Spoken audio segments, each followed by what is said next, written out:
Bienvenidos y bienvenidas a Charlas Blue. En este momento nos queremos encontrar, generar un espacio, un encuentro para charlar con diferentes personalidades y celebridades también de nuestra sociedad para hablar de todo. Desde lo más íntimo, pero también vamos a pasar por temas como la política, la educación, la cultura y por supuesto para hablar sobre todo lo que nos pasa a todos los argentinos que decidimos vivir en nuestro país.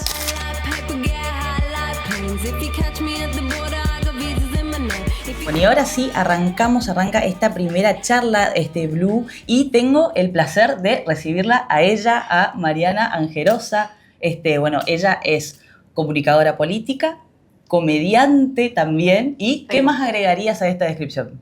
Bueno, y también soy periodista, docente, capacito políticos, sindicatos, de todo un poco. Y sobre todo entreno equipos de comunicación política para ganar la calle digital. Bien, es mi lema. Sí, bien. Y fundamental, fundamental sobre todo en estos tiempos, me parece. Sí.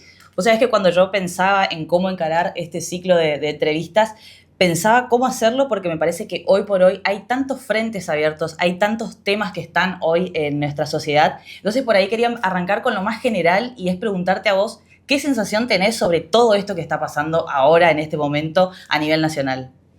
Bueno, a nivel nacional en términos de comunicación. Sí, en términos de comunicación, ¿cómo ves a nivel social también todo lo que está pasando con la gente y todo lo que se produce a raíz, de todas estas políticas del gobierno nacional? Sí, bueno, mucha preocupación, por supuesto. También yo lo ampliaría un poco en términos internacionales con lo que está pasando, con distintos gobiernos, ya sea más progresistas o más de derecha. O sea, digo porque siempre decimos, bueno, las nuevas derechas están, o nuevas porque son de ahora y tienen algunos condimentos, pero también elecciones como en Brasil o como en México o como en Uruguay también son como la otra cara. Siempre tendemos a mirar las nuevas derechas, pero bueno, tamén en Estados Unidos, ¿dónde está? Eso te estaba por decir, que me parece claro que lo que está pasando en Estados Unidos es, por lo menos ahora y por lo que se sabe, un reflejo de algunas cosas que van a pasar o que están pasando en Argentina. Sí, y a nivel electoral, lo que pasó a nivel de comunicación en Estados Unidos es algo a lo que hay que prestarle atención. Generalmente, desde Latinoamérica, muchos países miramos a ver cómo está sucediendo la comunicación política en Estados Unidos, que generalmente no es simultáneo con Argentina, por ejemplo, y lo que estuvo sucediendo con la campaña, que en su momento fue Facebook, después TikTok, y con esta guerra entre China y Estados Unidos por ver quién se quedaba con las herramientas de comunicación y el frente que le hizo la sociedad. Creo que también involucra mucho a los streaming también como creo que los streaming van a ser las nuevas herramientas. Van a ser los protagonistas no solo de esta campaña, sino de la nacional en 2027, creo yo, tanto WhatsApp, TikTok y los streamings. Y por ahí más en el plano nacional, ¿qué crees vos que llevó a la Argentina a llevar a este cambio medio radical de gobierno, de política, de propuesta que hoy está dirigiendo el país? ¿Qué crees si es que hubo algo? Porque por ahí no, pero ¿qué crees vos o qué lectura tenés? Bueno, mi lectura es que son varios factores, muchos ya se estuvieron analizando. Creo que tienen que ver con un hartazgo de la sociedad, de unos niveles de inflación insostenibles, donde costaba mucho poder planificar la vida y ordenar un poco la vida de las personas. Y creo que la juventud, que tanto por ahí se dicen como los jóvenes, los jóvenes tienen la particularidad de querer cambiar mucho las cosas. Bueno, la opción de mayor cambio dentro de las que había, por supuesto, era la de Milei. Y uno se podría preguntar, ¿por qué no fue la izquierda? Bueno, porque la narrativa esto de lo tradicional, los partidos tradicionales, que ya nosotros anticipábamos, digo nosotros desde la comunicación y de otros espacios, anticipábamos que había que cambiar algunas cosas de raíz porque estaba pregnando, y el que lo supo leer, fue Milei. ¿Y qué te pasa a vos por ahí a nivel personal, pero también a nivel profesional, con que, por ejemplo, ahora se estén volviendo a discutir algunas cosas que en su momento, y hace no mucho tiempo, pensábamos que de alguna manera estaban saldadas? Bueno, mucha preocupación. Por un lado. Por otro, creo que esta estrategia que tiene el gobierno, que es muy parecida a la de Trump, esto de atacar todo el tiempo con algo para correr la agenda, me parece que bueno, ¿qué es la estrategia que tiene? Y nosotros como Campo Nacional o Popular, o desde los que somos, yo me siento opositora, tenemos que poder hacerle frente y poder encapsular esos ataques para no desviar la agenda de lo que se está discutiendo a nivel económico y a nivel recurso, a nivel de endeudamiento, por ejemplo. Sí. También otra cosa que veo respecto de lo que está pasando es el valor. Yo siempre digo de que hay que ganar la calle digital y que, o sea, no es descuidar lo territorial. Sí. Incluso lo territorial es algo que se abandonó. ¿Cómo se hace para convivir ahora? Porque parece que de repente todo es digital, que ya la calle en sí no existe, ese contacto directo por ahí con la gente. Y sin embargo se mostró que ese poder popular organizado, donde las estructuras tradicionales les cuesta, o sea, no fueron movilizadas la de las universidades o la del colectivo LGTB, no estuvo la política adelante. Claro. No me parece mal, o sea, me parece que tiene que acompañar, pero bueno, tiene que haber una respuesta de parte de la política con respecto a eso, qué hacer. Sí. Y creo también que el uso de la calle, que tiene un impacto, no solo porque uno dice, bueno, vamos a una marcha, ¿para qué? Si después sigue todo igual. Claro, bueno, eso. Por lo menos, a ver, hubo cambios. Nosotros estamos viendo en esta semana en el canal La Nación Más, cómo estuvo todo el gabinete en los horarios centrales arreglando las cagadas del presidente. Claro, básicamente. O sea, hubo un, claro. Pero vos creés que hubo como no sé si arrepentimiento es la palabra, pero como que recularon un poco con haberse metido con este tema particular. No recularon porque es lo que piensan. Lo que sí me parece es que saben que es indefendible y que no corresponde. Sí. Y bueno, es difícil, pero también creo que por lo menos hay algunos aspectos que son como las vacas sagradas de la Argentina, que tienen que ver educación pública, derechos humanos, sí, y como fue en su momento el 2x1 de Macri, sí. Y los derechos de la diversidad, me parece que son en Argentina eso. Y bueno, recién hablabas, ¿no?, de esta construcción del otro, que a mí me parece desde lo personal que siempre pasó eso, como que cada gobierno construyó un otro sobre el que hablar, sobre el que diferenciarse o construir su relato. Pero en este caso, ¿qué te parece ese otro que elige el gobierno nacional que hoy por hoy, y por lo que estamos viendo, por las reacciones que tiene la gente, afecta a alguna gran parte de la sociedad? Digamos, ¿qué pasa con eso? Con ese tejido social que, no sé, se va rompiendo, se va sintiendo tocado de repente. Bueno, hay muchos sociólogos que hablan de esto de la individualización de los problemas, que uno, por más visión colectiva que tiene, tendemos siempre, bueno, si me va mal en el trabajo, si estoy ganando menos, me busco otro trabajo. Claro. Y no buscar soluciones colectivas. O sea, terminamos nosotros creyendo que somos los responsables de nuestros males. Sí. Y eso es lo que hace el neoliberalismo. Entonces, vos podés... Ahora, si no tenés trabajo, bueno, podés tener dos a través de esta plataforma, y encima la tecnología también ha ayudado un montón a que esos distintos trabajos para complementar los que ya teníamos estén aflorando. Entonces uno no se siente fuera del sistema cuando está muy precarizado. Sí. Eso por un lado. Y tu pregunta era sobre la individualización. Sí, sí. Bueno, las plataformas digitales también han colaborado, pero también hay una potencia de las plataformas digitales, como lo fue en el feminismo, que con 2 mangos realmente, porque eran los colectivos feministas, fue así, instalando hashtags sin dejar de descansar todo el tiempo, insistir, hasta que se lograron muchas cosas. También la viralidad con la que se difundieron los videos de Milei y sus dichos homodiantes y lesbodiantes y pedófilos en estos días, también hizo que se motorice muchísimo más eso. Y eso te decía, que el poder de la calle, de lo territorial y de las marchas, es para dar un mensaje, pero también para encontrarse con otros y sentirte que no estás tan solo. Que no estás solo, claro, que no es una cuestión individual al final de todo. Sí, completamente, sí.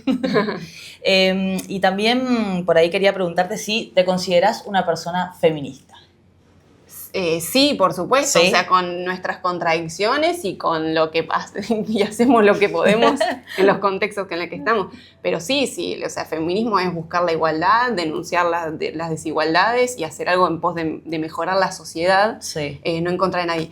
Esto, Iván, me hablabas de que de que siempre los gobiernos encontraron un enemigo al que claro, hablar, no o sé si un enemigo, sino como porque- un otro. un Como que otro. siempre hay un gobierno cuando hace campaña y más cuando está en el poder, siempre crea un otro sobre el que diferenciarse. El kirchnerismo Sí. lo hizo, Macri lo hizo y Javier Milei también lo está haciendo, digamos. Sí, el que no lo hizo creo que fue Alberto, y que eso fue Sí.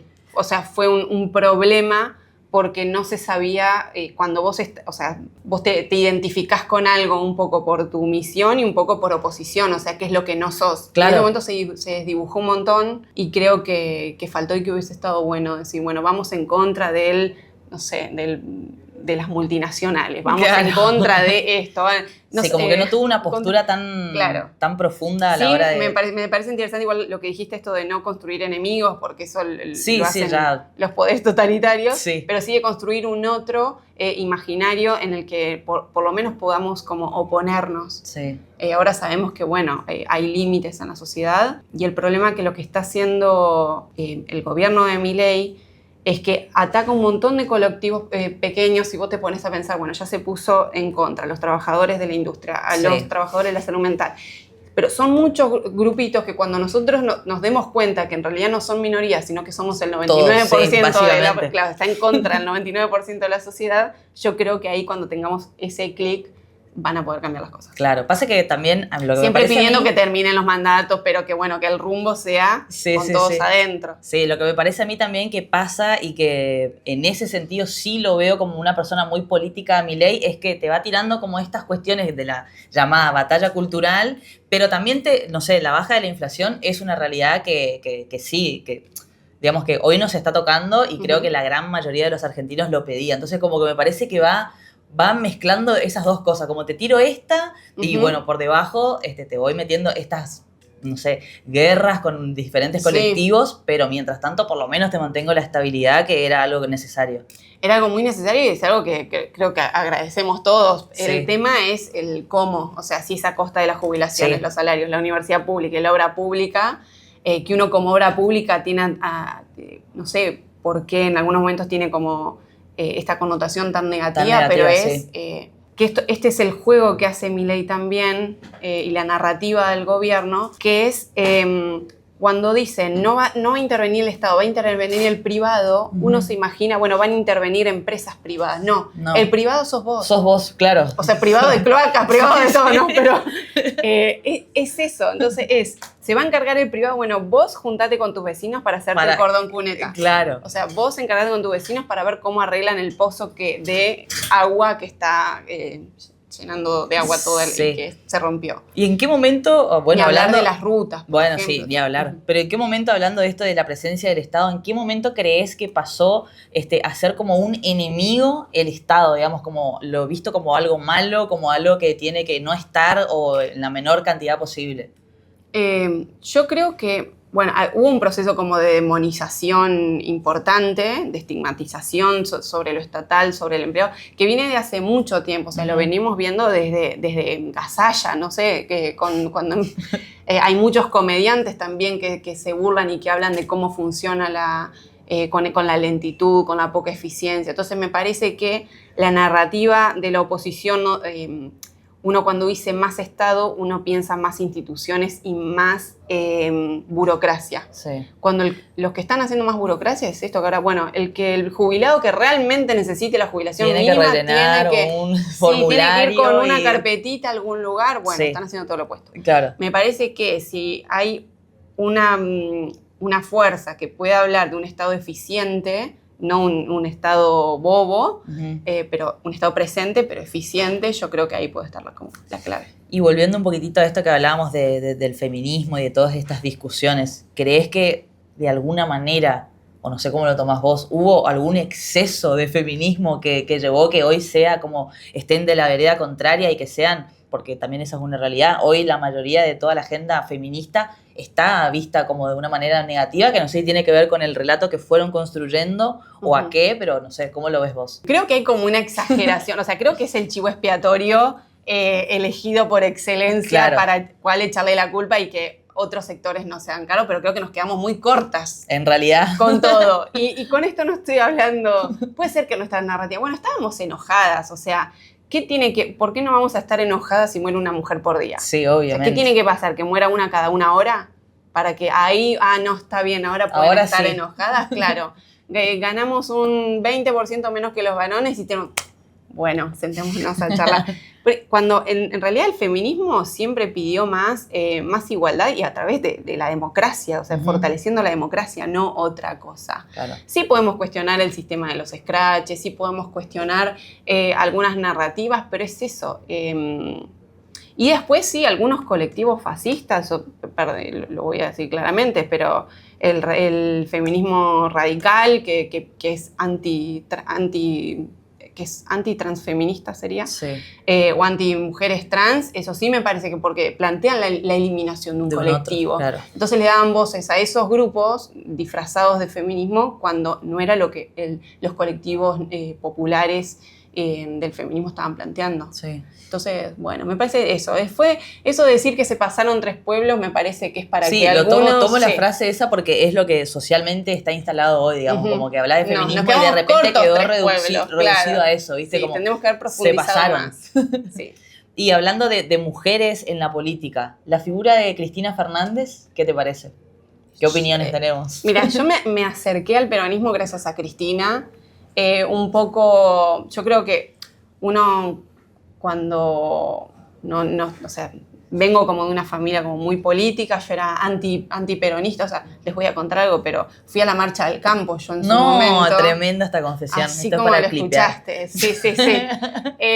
Fui pensando en el campo es mi abuelo, que tenía 20 hectáreas. Claro, no. Y tenía que ver qué plantaba, qué cosa y cómo se la rebuscaba. Pensaba que eran los colectivos indígenas, o sea, pensaba que eran los colectivos que realmente trabajan la tierra. Y cuando empiezo a llegar a la marcha, fui con 2 amigas, empezamos ahí aplaudiendo y empiezo a ver que había gente como muy adinerada. Con unas realidades bastante diferentes. Y empiezo a ver caras conocidas, como decir, che, pero ¿por qué estoy en el mismo lugar que estas personas? Y ahí me vuelvo y me empiezo a informar un poquito más, claro. Y bueno, quieren a los sectores que movilizaban, que esto, que lo otro. Y creo que Cristina... O sea, yo hacía en ese momento, sin saberlo, una lectura feminista de lo que le pasaba, de cómo le insultaban, de las tapas que le hacían. Sí, de las tapas de los diarios, noticias. De Clarín, de cuestionarme. Bueno, empecé a mirar muchos medios internacionales, entonces comparaba, bueno, cómo era el crecimiento de otros países con el de acá, si realmente no estábamos creciendo acá. Abrir un poco la cabeza y hablar estudiar, empezar a militar. Bueno, era antiperonista porque yo creía como que era todo lo malo por ahí que se escuchaba. Y después no, y me parece que es Cristina, bueno, primero que fue la primera presidenta electa, que fue la que nos abrió un montón el camino a todas para que poder participar y tener como otro peso. Yo nunca me voy a olvidar que mi primita cuando tenía 8 años le preguntaba qué quería hacer cuando sea grande y tiró presidenta. A mí no se me hubiese ocurrido en ese momento, a esa edad. Claro. Y me parece un montón, o sea, que sea lo que quiera hacer, pero ya que sea una posibilidad, porque siempre decimos, bueno, el voto femenino es la posibilidad de elegir mujeres, pero nunca de ser elegidas. Ser elegidas, claro. Claro, sí, también podemos ser elegidas para distintos cargos. Y me parece que se las bancó todas. Obviamente quiero que haya más liderazgos que puedan representar el momento de la época. Pero bueno, nada, yo la amo. O sea. Y ahora con respecto al uso de las redes sociales que está haciendo Cristina, porque por lo menos lo que veo yo es que últimamente hay un cambio radical. Antes por ahí te hacía las charlas magistrales y te hablaba no sé qué, y ahora te tira un tuit en donde me parece que discursivamente se pone a nivel de Milei, onda, che, sos un cachivache. Como ya pero desde otra impronta. Sí, perdón Cristina si me estás mirando, pero primero no me gusta el TikTok como lo están usando. Cristina, escúchame esto. Atención. Y por otro lado, esa chicañada por Twitter me parece... Twitter empezó a ser un poco como el círculo rojo de la política. Sí. Me parece que no hay democratización ahí, me parece que los algoritmos te están haciendo cosas muy raras y siempre van a ser las mismas voces las que se instalan, además de la granja de bots, de trolls, todo lo que está ocurriendo, ¿no? A mí no me gusta ese nivel de discusión, me parece que la gente está esperando otra cosa de la dirigencia política. Muchos nos sentimos huérfanos de representación. Y creo que eso para mí no ayuda. No me gusta el tono con que se están hablando. O sea, porque la lógica de esto del domado, de uy, mirá cómo lo domó a este, mira, y esa frase para causar un baiteo o un clic en tu web para decir algo, me parece que llegar no suma. Sí, no suma. O sea, digo porque no es la única forma de comunicar, a eso es lo que voy. Uno cree que por tener ese tipo de artilugios o de narrativa puede llegar a más gente. Sí, seguramente tengas más like y quizás se convierta más, pero eso no va a amplificar tu misión, creo yo. Tu misión, hablando como tu visión y tu vocación de hacer política. Me parece que hay que encontrar otras formas más innovadoras y más amorosas también. Sí, un poco menos Lo dijo el Papa, digamos. miren, yo que soy atea, lo estoy citando al Papa. Increíble. Pero el Papa dijo, es necesario que los comunicadores también comuniquen para la paz. Sí. Me parece bastante acertado. Sí. Sobre esta estrategia de comunicación del gobierno de Javier Milei. Por lo menos desde lo personal, yo pienso que es violenta, es un poco violenta, pero a la hora de evaluar en términos de efectividad, ¿crees que es efectiva, sí o no? Me parece que cumple su función, cumple su rol, su objetivo. Me parece que es efectiva. No me gusta que los recursos estén dirigiendo a ese tipo de comunicación y de acción. O sea, la mayor cantidad de empleados públicos nuevos de contratos se dieron dentro del ámbito de Adorni y de la comunicación del gobierno. Entonces, como que recortan en el CONICET, recortan un montón de lados pero y por el otro lado, claro, se están como aumentando los recursos, me parece que está mal. Para mí no hay media violencia, o sea, un poco violento, para mí es violento, así. Claro. Y creo que hace falta hacerle un contrapeso, como lo fue en la marcha del sábado, lo quiero como resaltar porque la masividad también fue tendencia durante mucho tiempo en las redes. Entonces creo que se puede hacer replicó frente. En un montón de lugares y fue muy importante y yo fui a la marcha y me pareció re loco encontrar como a gente grande, sobre todo, yendo a marchar, adhiriendo a la causa, pero también por otras cosas. Me parece que eso fue lo loco que tuvo esta marcha, como que se unificaron un montón de cosas y bueno, vamos a pedir por esto, pero también por todo esto otro que está pasando, digamos. Sí, y también creo que esta situación no solo ameritó a que la gente también le empiece a perder el miedo a todos estos... Bueno, pasó con lo del encuentro de Dillon con Pistarini. Sí. Que bueno, empiezan todos canchereando y después ¿qué pasa? Mano o frente a frente, ¿qué pasa? ¿Qué pasa con los chicos? Bueno, me parece como que están bajando un poquito el ego y me parece que es necesario que hagan eso. Pero bueno, sí es preocupante y también me preocupa el rol de la justicia. O sea, que un presidente hable con el nivel de violencia que hable y no haya ningún fiscal de turno que diga, che, momento, ¿qué está pasando?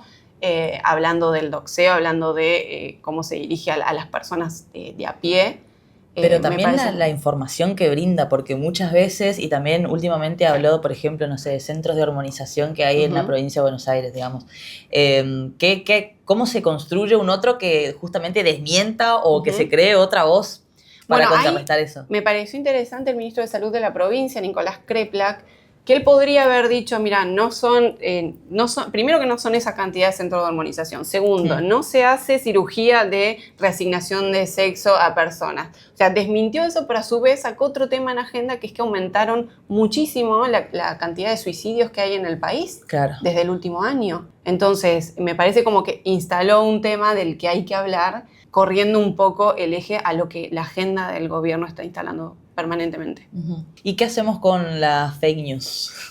¿Cómo combatimos? Porque ahora también está como mucho en tema el uso de la IA, pero también se mete dentro de eso las fake news y bueno, todo este desborde de información que de repente tenemos que, no sé, dejás de mirar el celu, alguna aplicación y de repente pasaron 80.000 cosas en el país. Sí. El tema de las fake news, yo creo que lo dije una vez que vine acá, cuando fue la campaña de Lula de presidencial, que la mayor parte de los recursos que se utilizaron para las campañas, tanto de Bolsonaro como de Milei, fueron para desmentir fake news. Entonces también me parece que en momentos de elecciones, tanto este año como en 2 años acá en Argentina, va a tener que necesitar de profesionales que estudien inteligencia artificial, que la sepan dominar, que sepan de qué es capaz la inteligencia artificial Y también cómo se va a organizar el tema de las noticias falsas.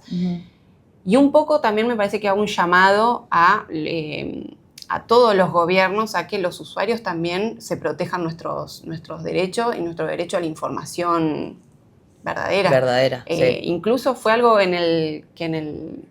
en Davos, que también lo habló el presidente de España, de la preocupación por la circulación de información falsa y de la inteligencia artificial para eso. Entonces, bueno, para mí no hay medida si no es una medida o global o regional, o sea, si un solo país regula y después el resto no, con la globalización de las plataformas no alcanza. Entonces, un poco empoderar a la sociedad, que haya legislación para eso. Después está el debate sobre la libertad de expresión o no, pero me parece que ese debate hay que darlo. Sí. Y ahora en estos momentos se está discutiendo sí, pasos no, o sea, cuestiones que son muy de casta, a diferencia de lo que piensa el gobierno, los temas que propone son muy... y no se está discutiendo cómo está afectando los temas de la inteligencia artificial, cómo está afectando el tema de las apuestas online a los chicos, que después, bueno, Eva sabe muchísimo más de eso, pero del problema de la salud mental, esto que está pasando con los suicidios. Me parece que, bueno, que hay que volver un poco a las bases y nosotros imponer las agendas. En ese sentido, ya para ir cerrando un poquito, ¿qué característica... Chicos, perdón, me puse re ñoña, perdón. Para vos, ¿qué característica tiene que tener un candidato hoy por hoy? En este contexto, bueno, de todo, haciendo como un mini resumen de todo lo que hablamos. Primero, un candidato que escuche. Y me parece que ahí... Yo me dedico al tema de cómo posicionar y hacer estrategias digitales en redes sociales de personas. Y me parece que este es un buen año si no estás en campaña para prepararte para eso y para posicionarte como eso. Para mí tiene que ser la transparencia, o sea, una persona por lo menos de lo que yo considero que es mejor para la democracia. Bueno, que no sea corrupta, por supuesto, que sea transparente, que sea auténtica y que realmente conecte con las personas. Creo que si hay algo que hay que valorarle a Milei es que él es auténtico y no construyó otra cosa después de que llegó al gobierno. Entonces vos ves las cosas y es así. Entonces, bueno, o sea, con él es así, se le perdona todo. Le dice eso como ante cualquier cosa, bueno, pero él es así, él ya era... Y es una realidad, porque nunca vendió otra cosa desde que lo conocimos como panelista, siempre se vendió así. Entonces, en ese sentido, creo que es lo único que no se le puede criticar. Y me parece que tiene que ser alguien valiente, eso me parece fundamental. O sea, se van a venir discusiones muy importantes. Por ejemplo, Sheinbaum en México, cuando Trump le dijo esto... Se le paró de manos y Trump tuvo que retroceder con el tema de los aranceles. Sí, subordinación, digamos. Claro, y se puede desde un tono con una altura, sin estar bardeando y sin estar chicaneando, defender la soberanía de tu país, los valores de tu país y la integridad de tu persona también. Sí. Y ahora hay una pregunta que quiero hacerle a todas las personas que pasen por este ciclo, y es, ¿qué es para vos la libertad? Bien. Ahora que es una palabra medio de moda. Sí, para mí la libertad es, voy a ser más psicóloga, pero es como hacerte responsable de tu deseo y la libertad en pos de lo colectivo. O sea, no esa mirada, bueno, mis derechos terminan donde empiezan los de los demás y que es esa mirada medio neoliberal de los derechos, ¿no? Sí. Pero creo que la libertad tiene que ver con buscar la felicidad, no desde el hedonismo, no desde lo individual, sino desde lo colectivo. O sea, cuando todos se pueden ir de vacaciones, cuando todos tienen un trabajo que les gusta, cuando todos somos más felices. Tengo ganas de volver a horrorizarme o a estar pensando, ay, no, que por problemas un poco más pequeños que lo que está sucediendo. Creo que nos haría mucho bien ahora. Sí. Bueno, muchas gracias, Marian, gracias a ustedes por haberte copado. Gracias.